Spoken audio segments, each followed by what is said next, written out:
करने के लिए मोतीलाल ओसवाल एएमसी के एमडी और सीईओ प्रतीक अग्रवाल मौजूद हैं। प्रतीक जी बिजनेस में करीब 3 दशक का अनुभव रखते हैं और सेल साइड में भी उनका लंबा तजुर्बा रहा है और बाय साइड में भी अब काफ़ी अच्छी पकड़ रही है उनकी। प्रतीक जी गुड मॉर्निंग।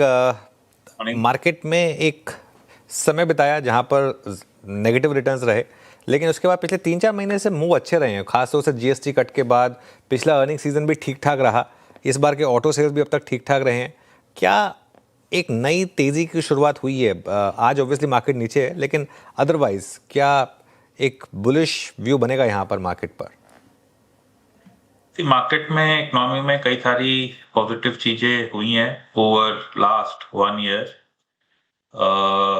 जो एक बड़ी वजह है मार्केट का एक जगह एक स्थिर रहना, वो है कि हमारा जो फंड रेज प्रोग्राम है, आईपीओ, क्यूआईपीज एक्सेट्रा, वो बहुत इंटेंस है। At a percentage of GDP शायद इंडिया आज के दिन दुनिया में सबसे ज्यादा आईपीओ इंटेंसिटी देख रहा है। आईपीओ जब मैं कह रहा हूँ तो क्यूआईपी वगैरह सारा आप जोड़ लें, जिसकी वजह से पूरा एक तरीके से प्रेशर वॉल्व है। जो भी पैसा मार्केट की तरफ आता है उसका प्राय पूरा या शायद उससे भी ज्यादा पार्ट आईपीओ में चला जा रहा है। इसका मतलब यह है कि ब्रॉड मार्केट में आईपीओ फंड करने के लिए कुछ हद तक बिकवाली करनी पड़ती है। दूसरा जो एक और पहले पार्ट को समाप्त करते हैं। आईपीओ की जो जो इंटेंसिटी है वो शायद अब पीक आउट हो जाए दिसंबर में। करीबन 30,000 करोड़ का आईपीओ, उसके बाद शायद थोड़ा घटने लगे, तो आगे की तरफ आपको शायद थोड़ी पॉजिटिविटी दिखे। दूसरा जो हुआ है वो ये कि गोल्ड एंड सिल्वर में काफी अच्छी उछाल आई है, तो जिसके चक्कर में बहुत सारे लोग, बहुत सारे इन्वेस्टर जो शायद अदरवाइज इक्विटी में डालते पैसा, वो गोल्ड एंड सिल्वर की तरफ चले गए हैं। 3,001,000 करोड़ जो एसेट क्लास लेता था ऑन दी फाइनेंशियल साइड, अब पिछले 2 महीने में 9,000 15,000 करोड़ की उसमें रन रेट देखी गई है। नवंबर के नंबर आने बाकी हैं, तो अगर वहां पे थोड़ी सी कंसोलिडेशन का फेज आए तो शायद वापस इक्विटी की तरफ लोग ज्यादा देखें। तीसरा जो हुआ है वो ये कि हमारे यहाँ ट्रेड डील नहीं हुई है, जिसके कारण एक सेंटिमेंटल ओवरहैंग डेफिनेटली बना हुआ है।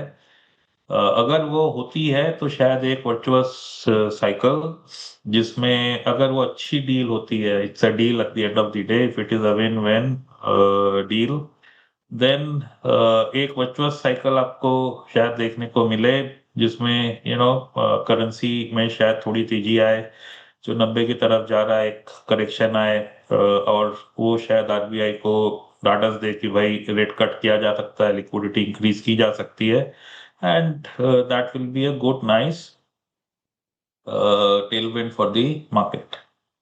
प्रतीक जी, मार्केट की रैली को क्लियरली लीड कर रहे हैं बैंक्स और शानदार मोमेंटम रहा है, खासतौर से पीएसयू बैंकों में।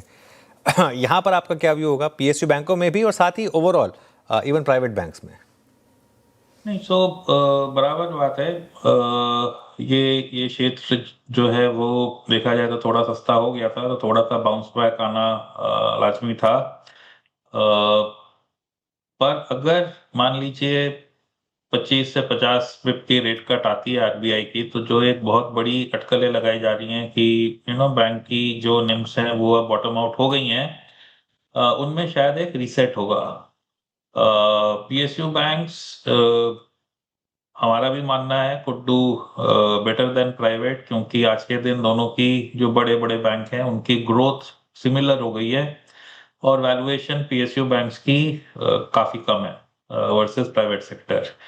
तो may be PSU win over large private today is one sense, and plus government ने भी कुछ अच्छी चीजें बोली हैं एफपीआई पार्टिसिपेशन बढ़ाने के लिए इस क्षेत्र में, तो उसका बेनिफिट हो सकता है।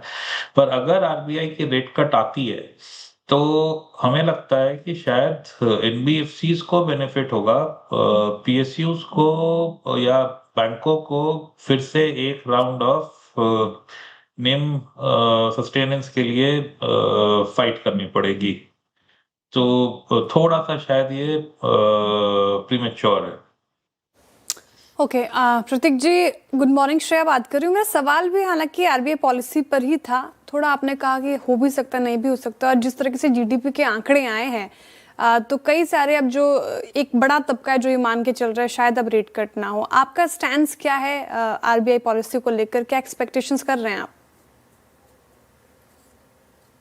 नहीं, देखिए एक बड़ा रीजन रेट कट का ये होता है कि रेट कट किया जा सकता है। अगर इन्फ्लेशन कम है तो वाई चार्ज मोर। इन्फ्लेशन कम है, इसका मतलब यह है कि इकोनॉमी में अभी भी जगह है ग्रोथ लाने की। इंडिया बाकी कंट्री से भिन्न है। हमारे यहाँ हम 6, 7, 8% की ग्रोथ निकालते हैं, पर हमारे अभी भी अनएम्प्लॉयमेंट परसेंटेज बहुत हाई है। तो कुछ भी चीज जो कि बिना इकोनॉमी को ओवरहीट किए एम्प्लॉयमेंट को एड करती है is a part of policy making. जो ये सोचना कि ग्रोथ आ रही है तो रेट ना बढ़ाए, वो वेस्ट का सोच हो सकता है, जहां पे एम्प्लॉयमेंट प्राय 100% होती है। तो मेरे को नहीं लगता कि जस्ट बिकॉज हमको एक अच्छा इकोनॉमिक डेटा आ गया है तो आरबीआई रेट नहीं काटेगा। मेरे हिसाब से आरबीआई को जो होल्ड कर रहा है वो रुपए की वीकनेस होल्ड कर रही है। एफपीआई में कोई कंसिस्टेंसी नहीं है। सो अगर आपको रुपए को थोड़ा भी एक जगह स्टेबल रखना है तो उसमें rates are important part of equation. अगर इसी वजह से अगर आपको डील मिलती है और विन विन डील होती है तो रुपए में संभाल आएगा और वो आरबीआई को एनेबल करेगा एक और अग्रेसिव रेट कट करने के लिए, ऐसा मेरा मानना है। इकोनॉमिक ग्रोथ तो चाहिए, हमारे यहाँ इतने सारे लोग अनएम्प्लॉयड हैं, एम्प्लॉयमेंट की चाह रखते हैं। तो ग्रोथ तो चाहिए। अगर ग्रोथ ओवरहीट नहीं कर रही है इकोनॉमी को तो of course we should do everything to spur it. तो आप मान के चल रहे कि होना चाहिए, संभव है रेट कट। प्रतीक जी, हमने पीएसयू बैंकिंग स्पेस, साथ ही एनबीएफसीज चर्चा की, साथ ही ऑटो स्पेस ने भी पिछले कुछ सत्रों से अच्छा परफॉर्म किया, और जो आंकड़े आए सामने सेल्स डेटा वो भी काफ़ी इंप्रेसिव थे। आपको निफ्टी ऑटो भी कैसा लगता है? और साथ ही अगर आपको सेग्रीगेट करना हो 2 व्हीलर या 4 व्हीलर स्पेस में तो कौन सा बेहतर नजर आ रहा है? देखिए, ऑटो में एक बड़ी टेलविंड आई जीएसटी कट की, और फेस्टिवल सीजन की सेल्स बहुत स्ट्रांग थी। शायद लोगों की इन्वेंट्री साफ हो गई। हमारा यहाँ पे मानना है कि जिन ऑटो मेजर्स की ईवी की स्ट्रैटेजी अच्छी है और समझ आती है वहां पे देखना चाहिए, क्योंकि अगर आप ओवरऑल बाजार देखोगे तो ईवी का परसेंटेज ओवरऑल सेल्स में बढ़ता जा रहा है। और इसमें एक टाइम आएगा जब ये हॉकी स्टिक की तरह बढ़ेगा, जब लोग देखेंगे कि यहाँ पे ट्रबल नहीं है, राइड एक्सपीरियंस बहुत ज्यादा अच्छा है, चार्जिंग पॉइंट्स बन गए हैं। तो जो भी चीजें आज के दिन लोगों को ईवी खरीदने से रोकती हैं एज दे गेट एड्रेस्ड, यहाँ पे स्विच एक बहुत जबरदस्त आने वाला है। तो जो गाड़ी वाले चाहे 4 व्हीलर बना रहे हो या 2 व्हीलर बना रहे हो, उनकी आपको ईवी स्ट्रैटेजी कम समझ में आ रही है या नहीं समझ में आ रही है, मेरे ख्याल से वहां से दूर रहना चाहिए। भले ही जीएसटी की वजह से 1 आध 2 महीना उनकी सेल्स काफी स्ट्रांग रही हो, और 3, 4 महीने स्ट्रांग रह सकती हैं, उसमें कोई अपवाद नहीं है। पर अल्टीमेटली क्या हम इंजन वाले गाड़ियां 10 साल चलाएंगे, 15 साल चलाएंगे?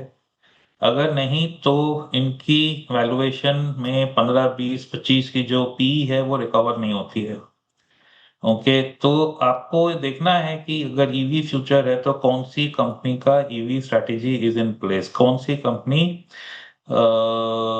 माल बेच पा रही है ईवी का ग्राहकों को। ओके, चलिए, बहुत बहुत शुक्रिया प्रतीक जी आज हमारे साथ जुड़ने के लिए और अपना व्यू रखने के लिए।